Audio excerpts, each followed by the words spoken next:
In reality, all they got was my old-ass laptop that I don't even use. Well, I use it sometimes. Some old-ass boxer briefs, some old shoes, and my anxiety medication. So congratulations to you who broke into my truck. Next thing we know, Aaron's boxer briefs are on eBay. I was just thinking that. Yeah. So congratulations to that individual. You're an asshole. But I want to say to you, the listener, thank you for opening your minds to receive this extra knowledge nugget each week. It means a lot to us. It really does. Seriously, it does. Me and Dan, we love you for it. And I just want you to know that. And also, there was something else that I was going to say that I totally forgot and blanked on. I don't know. If I think of it, I'll tell you throughout this episode. But before we start, just remember, you're a Patreon subscriber, okay? And I don't want you to forget that. And if you have any topic suggestions, send them on over, okay? All right. Yeah. So feel free to shoot those suggestions over to us either by email, Instagram, Facebook, Discord direct message, or you can write us a letter and send it to our P.O. box. That is on the website as well. And if you're on the Discord, it is in the announcement. You just got to scroll up some. And yes, we do get your suggestions. We are a little slow on messages. Yes. But we do get them and we do write them down. We just have a whole list of them that we are trying to work through.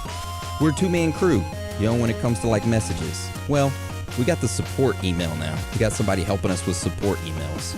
So if you got any questions or anything like that, you can send an email to support@theoriesofthethirdkind.com. And you'll get a message back probably quicker that way. Probably. I don't know. Maybe. I don't know. Just all depends. We gotta see how fast he works. We should send him an email ourselves, see what happens. Yeah, we should do a test email. Should we do it right now? No. We got to get this episode kicked out. It's freaking 3 a.m. I know. And we got to have this bitch published in 3 hours, which I can tell you right now, it's not going to be published by 3 a.m. Because we still got to edit and all this stuff. Yeah, if you can't tell, we're delirious. This is just Absolutely. a damn intro. I've already worked a 12-hour shift, and we just got done recording a 2-hour regular episode, and now we're going to record this episode. It's great. It's great, and I love it, and it's dedication, and I love you all for it, and I love this. And I can't wait to quit my regular job so I can have more time to do this. Oh, my God. You know what else I love? What? Petroglyphs. Oh, hell yeah. I love petroglyphs. And that's today's episode, is petroglyphs. Oh, yeah. What else do we talk about?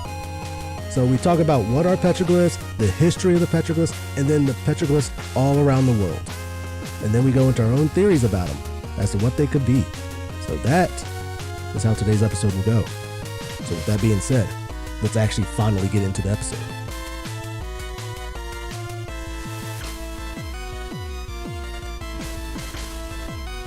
Thousands of years ago, ancient people around the world used tools to create carvings inside of caves, on sides of mountains, and on various structures. These carvings were often abstract symbols, spirals, zigzags, creatures with antennas, horns, and even feathers. But sometimes, the drawings contained strange humanoid beings with almond-shaped eyes, wearing spacesuits and standing near what could be a spaceship. Strangely enough, many ancient civilizations like the ancient Chinese, the Maya, the Aztec, and Incas all speak of visitors that came from the heavens bringing great knowledge to mankind. Did highly advanced beings, not of this world, land on Earth thousands of years ago, and it was all documented on rock carvings? This is petroglyphs. So before we dive into these theories surrounding these drawings and these carvings, and I say drawings, but in reality I mean like carvings because they're carvings, aka drawings, okay? We gotta first talk about what a petroglyph is exactly.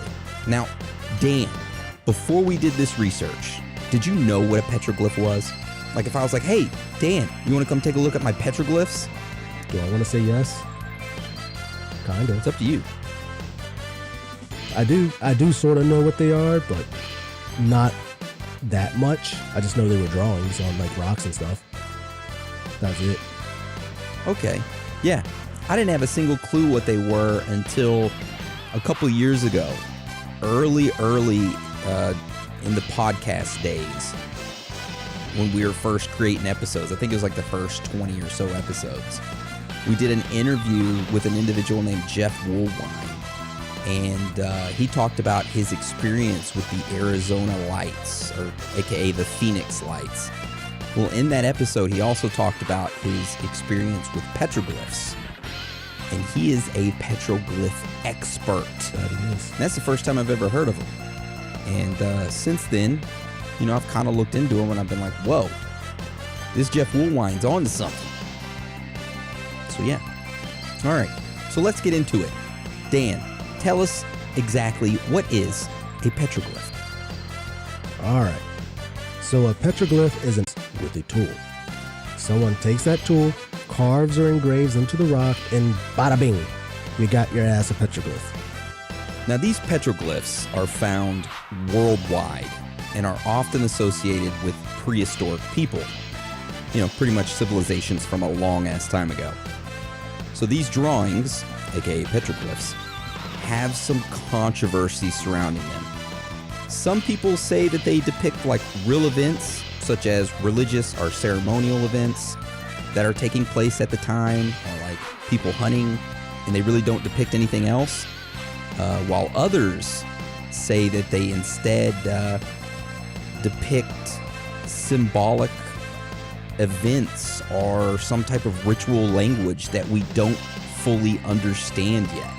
So there's kind of like a heated debate to actually what these things are. So what we do know about petroglyphs is that they have been found in all parts of the world except for Antarctica, which, I mean, they could be there, we just don't know. Now, the places with the most would be Africa, Scandinavia, Siberia, southwestern North America, and Australia. Now, a lot of these petroglyphs are dated to approximately the Neolithic and late Upper Paleolithic age, which, if you aren't into Jurassic Park or any of that, it pretty much means that the average age for these carvings are about 10,000 to 12,000 years ago. Now, the oldest petroglyphs are around 40,000 years old. And in Australia, they are averaging a lot older than anywhere else in the world. They average around 27,000 years old. So these are some old-ass carvings. Hell yeah. So around 7,000 to 9,000 years ago, pictographs began to appear. Petroglyphs were still common though. Some cultures continued using them much longer, even until contact with Western culture was made in the 20th century. And that right there is a little history of petroglyphs and what they are. Now, we didn't want to bore you with the history, okay? Because we want to keep it spicy. And that's what we're hopping right into, which we're going to dive into some of these petroglyphs that are located around the world. And we're going to take a look at them and try to decipher what they actually are. All right, Dan, tell us about our first petroglyph. All right. So the first petroglyphs that we're going to talk about are located in Toro Muerto. I can't roll my R's. So Muerto. Now pretend I rolled the R. In Peru. Now, in this area, there are a lot of ancient petroglyphs depicting strange beings, which according to many depict strange humanoid figures that do not resemble human beings, but we will save that for, theories. So in this area of Peru, that Toro Muerto, I'm sure I'm completely, absolutely destroying that name, and I apologize, but that area actually is translated to Dead Bull, and it was named that because of the herds of livestock that commonly died because of dehydration in that area. So it's a really hot ass area. Now, like we said, there are a lot of petroglyphs in this area. Now, among these carvings, there are some interesting depictions of what appear to be shepherds, hunters, semi-realistic figures, zoo-like figures like jaguars, condors, camels, and fish. And we do have an image of one of those, which is sort of like a mixture of like a jaguar and a camel or something. That's a weird ass figure. And what the hell is beneath it? Like underneath it? Is that its udders? What is that? I don't know. I really don't know. I need to see this in person. We need to go here. It looks like a rope with like maybe a shackle. Oh, Kind of. you know what? Maybe. Okay. Just guess. Now, what else do these petroglyphs have?